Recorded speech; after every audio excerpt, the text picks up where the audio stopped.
Hello hi friends, welcome back to my channel. ఇది కోయిటి వాళ్ళ ఇండ్లు చూడండి. ఇండ్లు అయితే ప్రస్తుతానికి అయితే కడుతున్నారు. చూడండి, విండోస్ చూడండి చాలా పెద్దది. ఇది వచ్చి ఎంట్రన్స్ అనమాట. ఇది వచ్చి స్టెప్స్, మెట్లు పైకి పోవడానికి. ఇది కూడా ఒక హాల్ మాదిరిగా ఉంటుంది. వీళ్ళు పెట్టిన విండోస్ అయితే చూడండి చాలా పెద్దవి ఉన్నాయి. అండ్ స్టెప్స్ కూడా చూడడానికి అయితే చాలా బాగున్నాయి.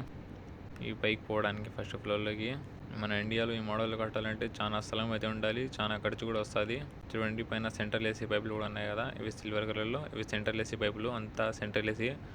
కోవిడ్లో ప్రతి ఒక్క ఇంట్లో అయితే సెంట్రల్ ఏసీ అయితే ఉంటుంది, ఖచ్చితంగా అయితే సెంట్రల్ ఏసీ అయితే ఉంటుంది. చూడండి, ఇవంతా సెంట్రల్ ఏసీ అయితే లైను. ఇంట్లో అయితే చూడండి చాలా బాగా అయితే కడుతున్నారు. ఇప్పుడైతే ప్రస్తుతం అయితే లప్పం అయితే బేసి వదిలేసినారు. ఇంకా దీనికైతే పని అయితే ఉంది.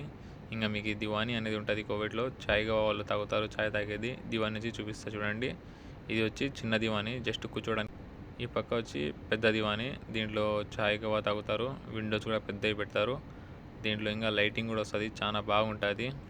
కోవిడ్లో అయితే కోవిడ్ వాళ్ళు ఇలాంటి పెద్ద పెద్ద ఇంట్లో కడతారు. కిటికీలు కూడా అయితే చాలా పెద్దవి పెట్టారు. బయట నుంచి చూడడానికి అయితే చాలా బాగుంటుంది. ఇప్పుడైతే నేను హాల్లో ఉన్నాను చూడండి. ఇప్పుడు బయటికి పోతాను. బయటికి పోయి మీకు ఒకసారి లుక్ అయితే చూపిస్తాను. ఇదైతే మా ఇంట్లో అయితే కాదు ఇది. అంటే మేము కూడా ఒక కాంట్రాక్ట్ బేస్ మీద ఉన్నాము. వేరే ఇంట్లో అయితే మా హ్యాండ్ ఓవర్లో ఉంది. ముందర ఉంది కదా బిల్డింగ్, ఆ బిల్డింగ్కి మెయింటెనెన్స్ మందే. ఇప్పుడు దీనికి వచ్చి మీకు బయట నుంచి ఒకసారి చూపిస్తా చూడండి. బయట నుంచి అవుట్లుక్ చూడండి ఎలా ఉందో కామెంట్ చేయండి. And like and subscribe to my channel.